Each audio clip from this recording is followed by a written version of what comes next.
Hi, I'm Katie Mintz. It's Monday, March 30th, and here's what's happening in Apple Valley and Rosemount. Last week, the Minnesota Valley Transit Authority approved a contract with URS Corporation to create a conceptual design plan for a Rosemount Park and Ride. The planning and engineering firm was awarded an approximately $10,000 contract and is expected to complete the conceptual plan in April. The next step in the process toward a park and ride facility in Rosemount will be calculating design and construction estimates. Burnsville Community Editor Stephanie Briggs attended the MVTA meeting last Wednesday and also talked with some members about a conflict that recently arose over Suburban Transit Association's contract renewal with lobbying firm Messerly & Kramer. Let's take a look. One issue discussed at length during the March 25th MVTA meeting was a lobbying contract approved by the Suburban Transit Association in which the MVTA is a member. The STA, or the Suburban Transit Association, is a lobbying consortium for several transit authorities, the MVTA being its largest member. Conflict arose when MVTA board member Ruth Grundahl of Apple Valley brought up an issue with a recently renewed contract between the STA and its lobbying firm, Messerly & Kramer.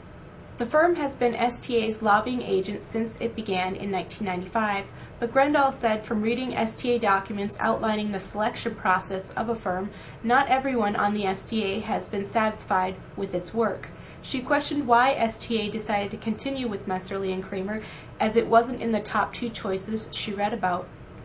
Let's hear some insights about this issue from some of the MVTA board members. Well, I think with the members of STA explaining what transpired from their perspective, it added clarity to the issue, and I'm fine with the information and the way the decision was made.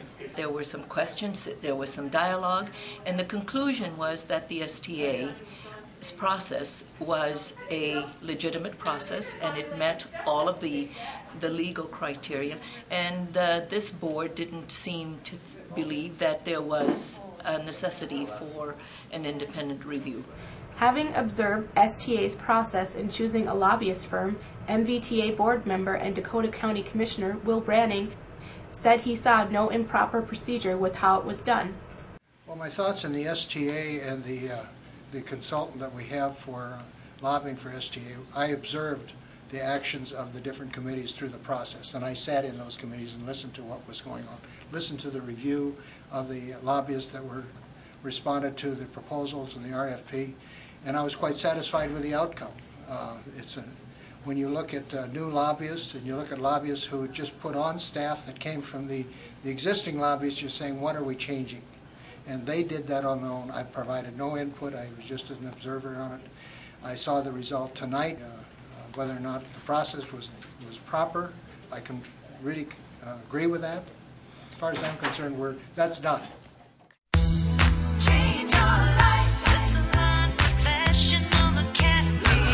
Discover a career with endless opportunities. Become a top industry professional in only 12 months, preparing you for the top salons. Change your life. Students and educators committed to excellence in cosmetology arts, the Salon Professional Academy.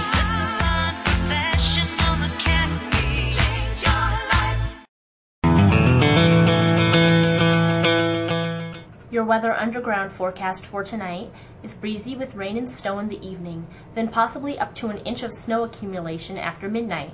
Lows will be 30 to 35. On Tuesday, expect rain in the morning and afternoon with highs around 40. For Sun Newspapers, I'm Katie Mintz. Thanks for tuning in, and I'll see you tomorrow.